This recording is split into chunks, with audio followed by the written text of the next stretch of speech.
Welcome all dear students and doctors in Vaidya Garje Ayurveda organized Ayurveda Adhyayan online lecture series. In previous two lectures we have learned about Arogya Vardhani and Chandraprabha Vati. Today we'll start some important aspects like clinical aspects of Sudhshekar Ras. And before proceeding to the lecture, I would like to thanks all dear students and doctors who have given strong support to Ayurveda Adhyayan lecture series and giving more than 1000 subscriber. Thanks a lot for your strong support. And we'll start today's lecture, Sudhshekar Ras. So before proceeding further, we'll start today's session with Naman to Lord Dhanvantari. ओम नमो भगवते वासुदेवाय धन्वन्तरये अमृतकलशहस्ताय सर्वामय विनाशाय त्रैलोक्यनाथाय श्री महाविष्णवे नमः. So the question must be arise in your mind why this type of slide has been placed here with question mark. So dear students and doctors, I would like to tell you in Ayurveda everything is designed with unique manner with concise code and logical things. If concerned with any dravya or in concern with any disease name or in concern with any plant name, they have given a specific name with respect something information in that word mention. So Sudhshekar, Sudha means parad, Shekhar means Shikhar.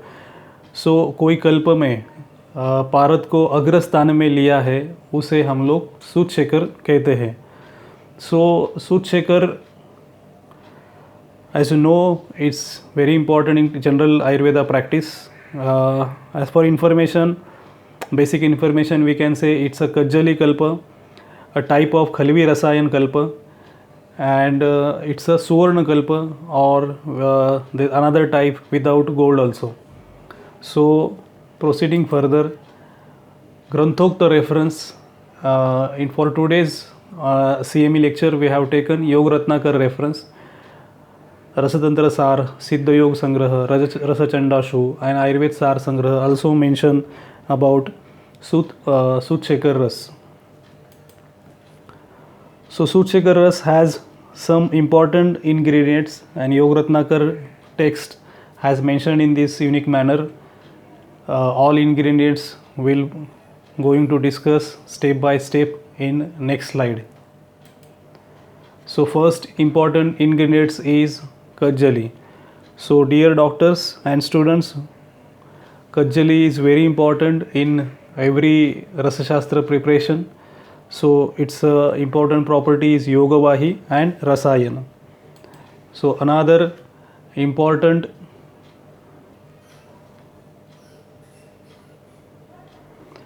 second important ingredient, that is Suvarna Bhasma.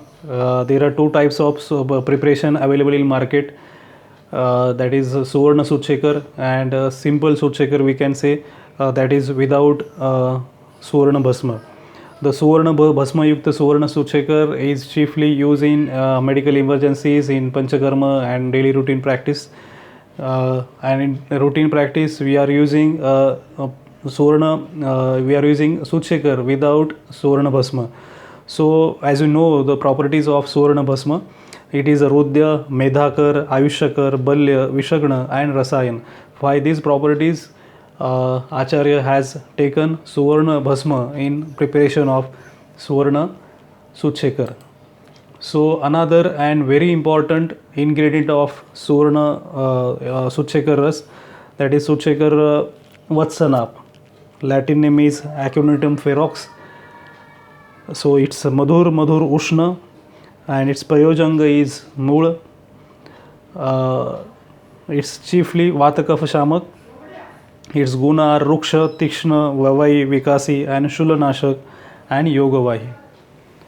So generally Vatsanap को इस कल्प में क्यों लिया गया है, ऐसा प्रश्न हर एक बुद्धिजीवी चिकित्सक के या विद्यार्थी के मन में आना चाहिए. तो उसके बारे में अगर आप कुछ अभ्यास करेंगे तो आपको इसकी जानकारी मिलेगी कि वत्सनाभ एक व्यवहारी विकासी द्रव्य का है इस गुण का है, इसके कारण वो संज्ञा व नाड़ियों पे अच्छी तरीके से काम करता है, उसको तो उत्तेजित करके फिर अवसादित करता है। और जनरली जो हमारे गैस्ट्रोइंटेस्टाइनल सिस्टम है उसको जब हम लोग मेडिसिन में यूज़ करते हैं तो रुचिवर्धन, दीपन पाचन एंड शूल प्रशमन करने में लाभदायी है। इन गुणधर्म होने के कारण सूचेकर में वत्सनाभ का यूज़ किया गया है, ऐसा हम लोग कह सकते हैं। ये है टंकन। तो आपने देखा रहेगा वत्सनाभ जहाँ है वहाँ टंकन भस्म या टंकन लाही को हमें यूज़ करना है। Its antidote of Vatsanabh. Its important functions are कफ वातनाशक कर्म एंड इट्स शूलग्न। एंड वत्सनाभ में जो दुर्गुण है, मारक गुण है, उनको कम करके शरीर में उपकारक गुणों का वर्धन करने के लिए टंकन को सूच्यकर में हमने आचार्य जी ने यूज़ किया है। So another important ingredients that is धतूर बीज।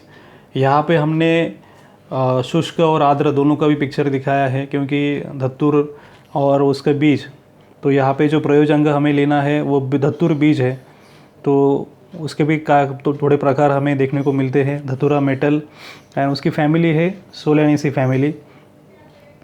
धतूर का अगर आप द्रव्य गुण विज्ञान के बारे में सोचेंगे तो तिक्त कटु रस का है, विपाक उसका कटु है और उसका वीर्य उष्ण है। इसके गुणधर्म जो है गुण रुक्ष और लघु है, व्यवायी विकासी और मादक है। उसका कर्म जो है वो कफवात शामक है। तो उसका मेन यहाँ पे जो कर्म है दो वेदना स्थापक करके काम करता है।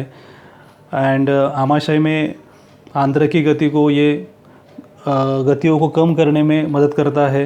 अत्यधिक गतिशील आंत्र पर शामक प्रभाव करके ये शूल प्रशमन कार्य करने में काफ़ी मदद करता है। और इसका मुख्य कर्म शूल प्रशमन है। ये पित्त स्राव को कम करता है और श्लेष्मा स्राव को भी कम करता है। तो इसकी वजह से रेस्पिरेटरी सिस्टम के डिसीज़ में भी इसे यूज़ किया गया है। So it's work as a bronchodilator also. तो इसकी वजह से आप देखेंगे धतूर का उपयोग उन्माद गजांकुश रस, उसके बाद कणकासव, इस कल्पों में भी किया गया है। अगर हम लोग धतूर को अधिक मात्रा में यूज़ करते हैं सूर्यशेखर में तो उसके दुष्परिणाम हमें देखने को मिलेंगे। तो उसका भी प्रॉपर शुद्धिकरण करके उसमें यूज़ करना है। तो ये एक इम्पॉर्टेंट एस्पेक्ट्स है। उसके अधिक मात्रा में यूज़ करने से दुष्परिणाम होंगे। तो उसमें चीफ कंप्लेंट जो रहेगी वो रहेगी मुख शोष, दृष्टि दोष, हृदय द्रव, भ्रम, प्रलाप, जोर और संन्यास और मृत्यु भी हो सकती है। तो एज पर मॉडर्न मेडिसिन के एस्पेक्ट से धतूर का इस सूर्यशेखर में क्या उपयोग है। So dhatur is an potent anticholinergic drug. It inhibits action of acetylcholine. So dhatura inhibits acid, that is hydrochloric acid, and production of gastric mucosa, and it relieves hypersensitivity also. So ये धतूर एक इम्पॉर्टेंट कंटेंट है सूर्यशेखर रस का। इसके आगे जाएंगे हम लोग तो ये आप देख रहे हैं ताम्र भस्म। तो ताम्र भस्म जनरली कषाय मधुर, तिक्त और उष्ण वीर्य का और कटुपाकी द्रव्य है। और ये जनरली कफ शामक है और विषनाशक है। यकृत पे काम करने वाला एक अच्छा मेडिसिन है। यकृत का उत्तेजक काम करता है, पित्त स्राव को बढ़ाता है, लेखन कर्म करता है, बल्य और रसायन है। तो हम आगे जाएंगे तो ये जो मेडिसिन से जनरली गैस्ट्रोइंटेस्टाइनल सिस्टम पे काम करने वाली एक अच्छी सूर्यशेखर मेडिसिन है। सो यहाँ पे जो हम लोग चित्र देख रहे हैं वो है त्रिकटु का। तो त्रिकटु को आपके बारे में पता रहेगा। त्रिकटु कटु, उष्ण और मधुर विपाकी है। इसका मुख्य कर्म है दीपन, अग्निदीपन, पाचन, ग्राही, रुद्य और त्रिदोषग्न। आगे के जो कल्प है इसमें है नागकेशर, इसके बाद कचोर,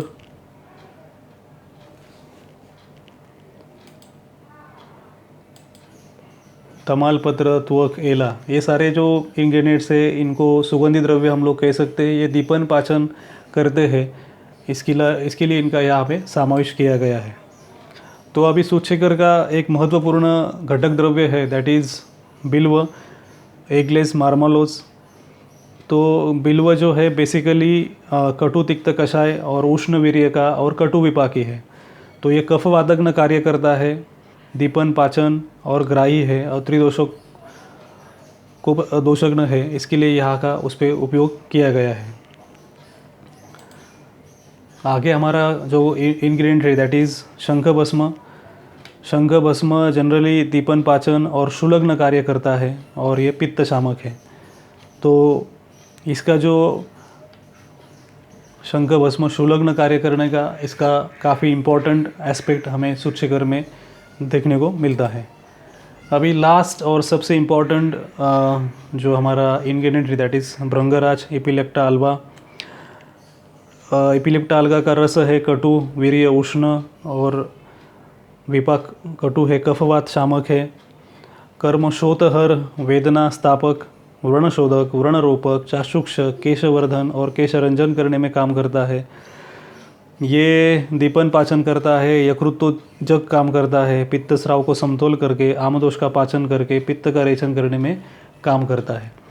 तो भृंगराज का उपयोग इसमें जो है वो उसका भावना द्रव्य है। तो 7-7 करके 3 मतलब 7 त्रिक 21 दिन तक माँ का स्वरस दैट इज़ भृंगराज स्वरस की भावना सूच्यकर में दी गई है।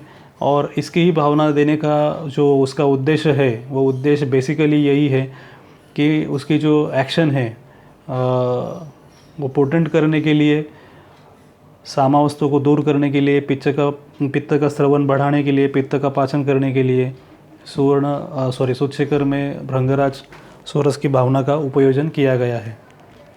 So proceeding further as we seen in summary we can see these are the ingredients in सूच्यकर।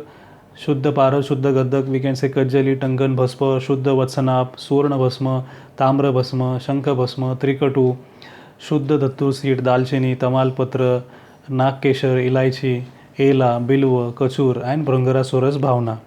So there is some difference in Siddha Aushadhikरण संग्रह book. They have taken Loha Bhasma as well as Ropya Bhasma in their preparation. In simple, there is absence of Suvarna Bhasma and rest all ingredients are same. Some of the text also they have used Suvarna Makshik also.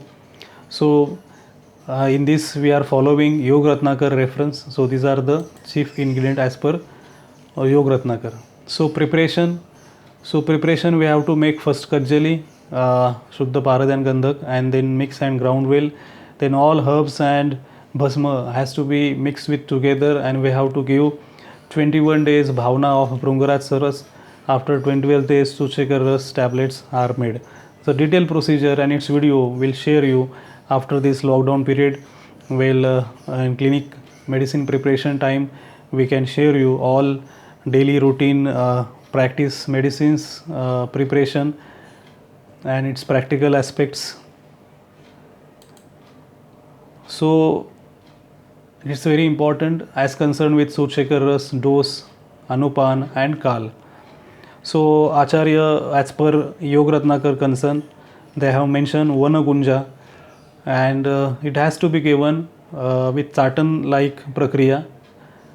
Jeep तंग पे उगाल पे इसको देने के लिए कहा गया है।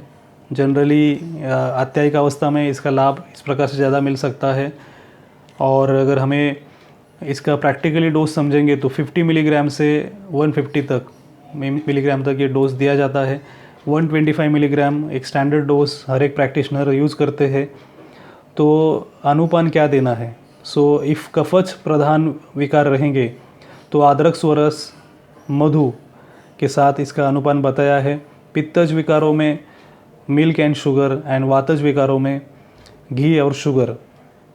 इसका काल जनरली मॉर्निंग में देने के लिए कहा है, और आत्यायिक अवस्था में as per requirement we can give चाटन ऑफ सुवर्ण सुचेकर एज पर मेडिकल कंडीशन। तो सिद्ध औषधि संग्रह ये ग्रंथ में, ये बुक में इनका काल मर्यादा दी है कि 40 दिन तक हम सुचेकर रस की औषधि दे सकते हैं। ये काफ़ी इम्पॉर्टेंट है कि हम जब प्रैक्टिस करते हैं या कोई पेशेंट को मेडिसिन देते हैं तो हर एक मेडिसिन कितने समय तक देनी चाहिए ये हमें पता होना चाहिए कि इतने समय तक उसका एक्शन है, ये ज़्यादा डोज है, ये कम डोज है। तो ये सारी इम्पोर्टेंट बातें थी रिगार्डिंग सूचेकर ingredients and its doses. So चलिए आगे जाते हैं और आगे की बातें देखते हैं कि सुवर्ण ये सूचेकर के बारे में।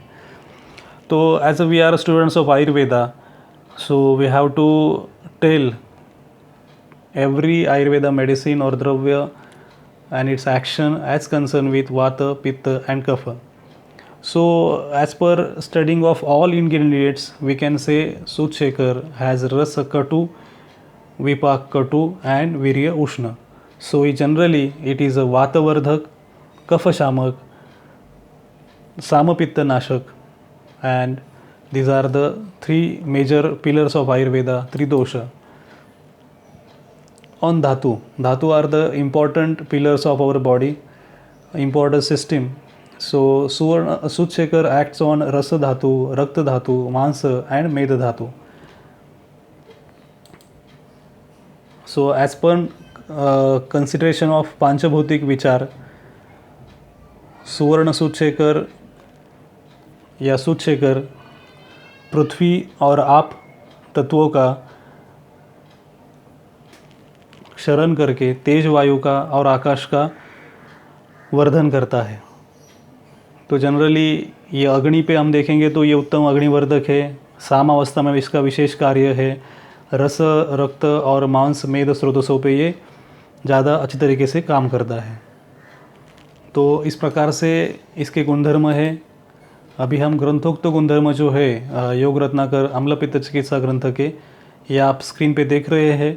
तो इसमें जो बताए गए हैं तो उसमें हम अगर उसको स्प्लिट करेंगे तो पहला है आम्ल पित्तग्न, वांति दैट इज़ वोमिटिंग, शूल पेन मैनेजमेंट दैट इज़ शूलग्न, पंचगुल्म 5 प्रकार के गुल्म में, पंचकासान 5 प्रकार के कास में, ग्रहणी रोग में, अतिसार में, श्वास में, अग्निमांद्य में, प्रवाहिक उदाव्रत में।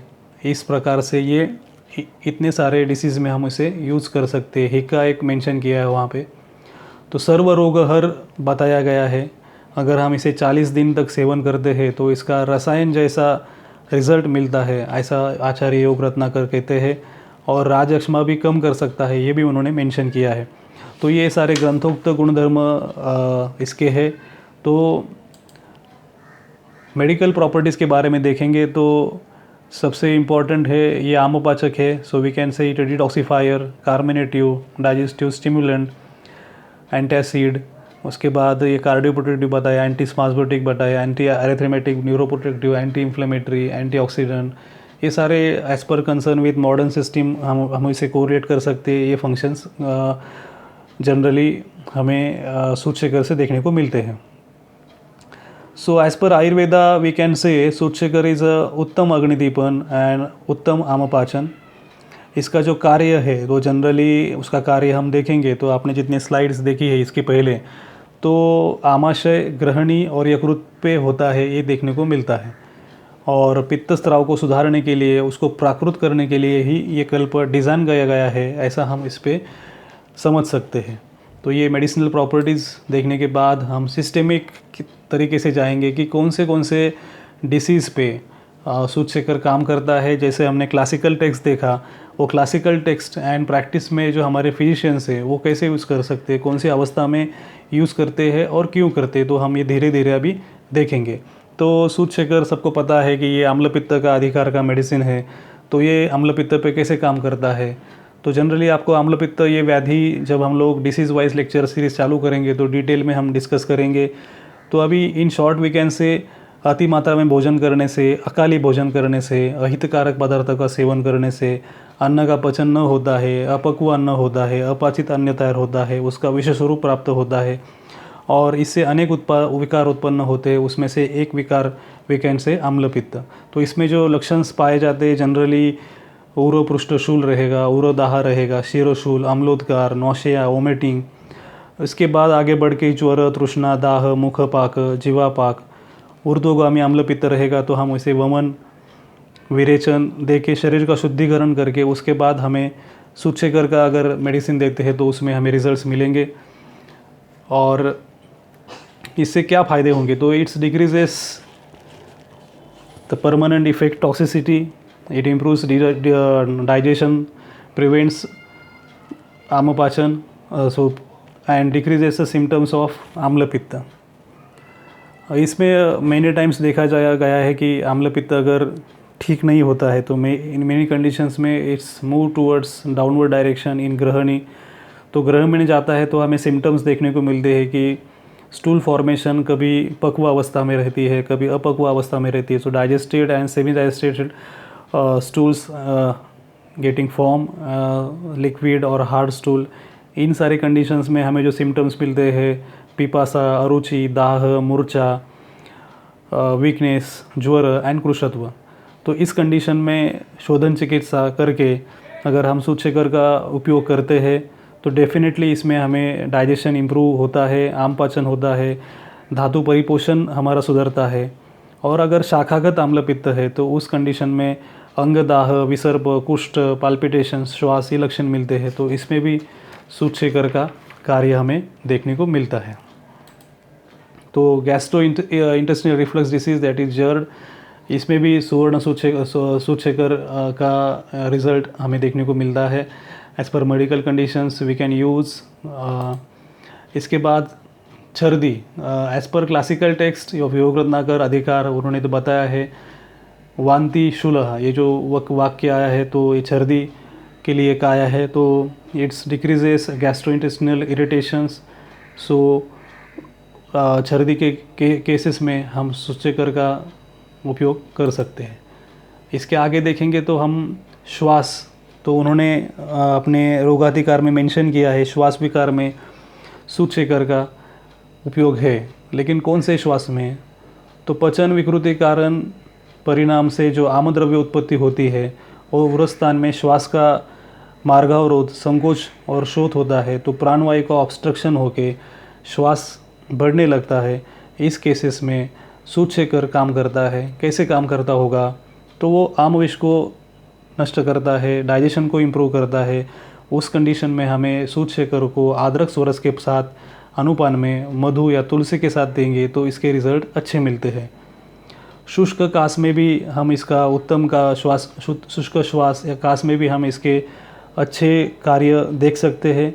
उन्होंने बताया है पंचकासाना, तो जनरली पित्तज कास में हम इसके रिज़ल्ट्स अच्छे देख सकते हैं। जो इसमें हमें जनरली आंवला पाक का मिश्रण से चाटन देते हैं तो ये कास कम करने में हमें काफ़ी फ़ायदा होता है। कफ के बारे में अभी हमने डिस्कस किया श्वास के समय ही, और आगे सबसे इम्पॉर्टेंट है आधमान, आनाह, ये सारे कंडीशन में ब्लोटिंग बोलते हम, उदावर्त, इस कंडीशन में इनमें दीपन पाचन द्रव्य है, विबंध दूर करके शंख भस्म है, इनके कारण ये सारे सिम्टम्स कम करने में समय फ़ायदा होता है। तो जनरली उदावर्त तो श्लोक में बताया है उन्होंने, तो वात दृष्टि होने के कारण अपान और समान वायु की दृष्टि होती है। अपान वायु का अवरोध हमें देखने को मिलता है और आंत्रों में इसकी प्रतिलोम गति होती है। अंतःपुरसरण क्रिया विलंब होने के कारण आंत्र में फूगने की क्रिया होती है, वहाँ से कोष्ठशूल उत्पन्न होता है। श्वास अवरोध बढ़ने लगता है, शौचावरोध मतलब कॉन्स्टिपेशन बढ़ने लगता है, कभी कोई केसेस में उत्तरावरोध भी होने लगता है। तो इन केसेस में सूचेकर वातानुलोमन करके अंतःपुरसरण क्रिया नॉर्मल करके, रेचन नहीं करता यहाँ पे बट शामक करता है, उस तरीके से इस केसेस में वातशमन होके हमें रिज़ल्ट मिलते हैं। तो ये सबसे इम्पॉर्टेंट है कि हेडेक, हमने देखा रहेगा कि हेडेक के काफ़ी प्रकार हैं शिरोशूल के, तो रेफरेंस में तो बताया उन्होंने शिरोशूल पे काम करता है। तो साइनस हेडेक है, टेंशन हेडेक है, माइग्रेन हेडेक है, क्लस्टर हेडेक है, there are number of types. तो as per physicians experience of clinical practice तो मैं ये बात कहता हूँ कि साइनस हेडेक या हमारे ब्रेन से रिलेटेड कोई चीज़ें रहेगी तो उसके इसमें इसका रिज़ल्ट उतना नहीं मिलेगा। माइग्रेन हेडेक में जनरली हमें इसके रिज़ल्ट्स देखने को मिलेंगे। अर्धाउपेदक से हम इसे कंपैरिजन कर सकते हैं। इन केसेस में शिरोशूल में हमें फ़ायदा होगा। सबसे इम्पॉर्टेंट फ़ायदा होगा कि पित्त प्रकोप के कारण जो उत्पन्न शिरोशूल है और पित्तवर्धक हेतु सेवन से कंठदाह, छर्दी ये लक्षण होते हैं, तो इस केसेस में हम सूतशेखर से हेडेक कम करने में काफ़ी फ़ायदा होता है। दूसरा है कि वृद्ध पित्त में भी पित्त का अम्ल गुण बढ़ता है, तो उस केसेस में भी ये यूज़फुल है। वातज में भी हम सूतशेखर से पेन मैनेजमेंट कर सकते हैं। साइनसाइटिस या मैंने पहले बताया उसमें उसका रिज़ल्ट इतना नहीं है। अब ये सबसे इम्पॉर्टेंट है कि डिस्मेनोरिया में कैसे काम करता है। तो डिस्मेनोरिया जनरली प्राइमरी डिस्मेनोरिया, इसमें जो स्पाज्म रहता है, तो Sutshekhar has anti spasmodic action because its ingredients has some this results its property. It regulates the muscle function and balances vata and pitta disorder in abdomen and also in pelvic region. In this condition, Soothsakar we can give with Praval Pesti, and as per medical condition we can increase the dose and duration. So इन सारे cases में हमें सूतशेखर के results मिलते हैं। एक motion sickness हम देखते हैं कि लोगों को बस या कार में या कहाँ ट्रैवल करते हैं तो उनको वोमिटिंग जैसा लगता है, इस केसेस में भी सूतशेखर के रिजल्ट्स अच्छे हैं। तो रसायन के बारे में बताया उन्होंने, तो श्लोक में आया है कि 40 दिन तक अगर आप उसका सेवन करते हैं प्रातःकाल में, तो ये डाइजेशन इम्प्रूव करता है, अग्निमांद्य को दूर करता है, आमविष को नष्ट करता है, रस रक्तादि धातु का पोषण करता है, और इससे धातु परिपोषण योग्य तरीके से होके हमें आयु बल आरोग्य प्राप्त होता है। इसके लिए रसायन इसका फंक्शन बताया उन्होंने, सर्वरोगहर इस तरीके से बताया है। तो कॉन्ट्राइंडिकेशन के बारे में बात करने से पहले जो श्लोक में कुछ रेफरेंसेस आए हैं उसके बारे में हम लोग कुछ बात करते हैं। जैसे कि उन्होंने हिक्का के बारे में बताया है कि ये हिक्का पे कैसे काम करता है, और जो चीज़ें स्लाइड में मेंशन नहीं थी पिक्चर्स, तो वो पिक्चर दिखाना थोड़ा डिफ़िकल्ट था, तो उसके बारे में हम बात करते हैं कि पहले हिक्का में जनरली सूतशेखर का रिज़ल्ट अच्छा है। जो आमाशय में आगंतुक द्रव्य का संचय होता है तो उसमें हम वमन दे के उसके बाद सूतशेखर का मेडिसिन देते हैं तो उससे रिज़ल्ट अच्छे आते हैं। पित्तवात दोषों से बढ़ने से उसमें भी सूतशेखर का रिज़ल्ट हमें मिलेगा। गंभीरा, महती, इस प्रकार के हिक्का में काफ़ी डिफ़िकल्ट रहता है मैनेज करने के लिए, और हिक्का एक जब ज़्यादा बढ़ती है वो मृत्यु सूचक है। इस कार्य में काफ़ी अल्प कार्य हम बोल सकते हैं। और गुल्म के बारे में बताया है उन्होंने, तो गुल्म एक रह गया था, तो गुल्म में भी पित्तज गुल्म विकारों में इसका रिज़ल्ट अच्छा है। और एक डिसीज़ इसमें लिस्ट में है, उसके जो श्लोक है तो उसमें है विसूचिका। तो विसूचिका के पहले और अन्य अवस्था में भी सूतशेखर का काफ़ी अच्छा रिज़ल्ट है, एक स्तंभन कार्य करता है, उसमें बिल्व आया है। अतिसार बताया उन्होंने, अतिसार को अति कम करने वाला द्रव्य है। तो जब हम लोग विधा युक्त सेवन अन्न करते हैं तो उसमें आम संचेती और उसमें से अतिसार उत्पन्न होता है। तो यकृत पित्तकर ये अप्रोप्रिएट काम करता है और स्तंभन काम करता है जनरली। अतिसार के जो भी आम अतिसार, वातातिसार, पित्तातिसार, इसमें ग्राही काम करके पित्त का नियमन करके पित्त स्राव को रेगुलेट करके ये व्याधि में उपशय प्राप्त करने में काफ़ी यूज़फुल है। तो बाकी मेडिकल कंडीशंस आती है इमरजेंसीज, तो उसमें आप सुवर्ण सूतशेखर यूज़ करके उसके रिज़ल्ट अच्छे हैं। तो ये जनरल प्रैक्टिस में जो आयुर्वेद की है उसमें काफ़ी हम देखेंगे तो ये सारे सिम्टम्स है। तो जो ग्रंथों के और कुछ उन्होंने उसमें जो आए हैं डिसीजेस, तो उसमें एक भ्रम, आक्षेपक, मूर्छा, इनमें भी हम यूज़ कर सकते हैं। और सान्निपातक ज्वर, वात पित्त की अवस्था में भी इसका रिज़ल्ट है। राजश्मा में जनरली बताया उन्होंने, उसमें वो इंडाइजेशन कम करके अग्निमांद्य को दूर करता है, वोमिटिंग को कंट्रोल करने में काम करता है। तो हम बात करेंगे अभी कॉन्ट्राइंडिकेशन के बारे में।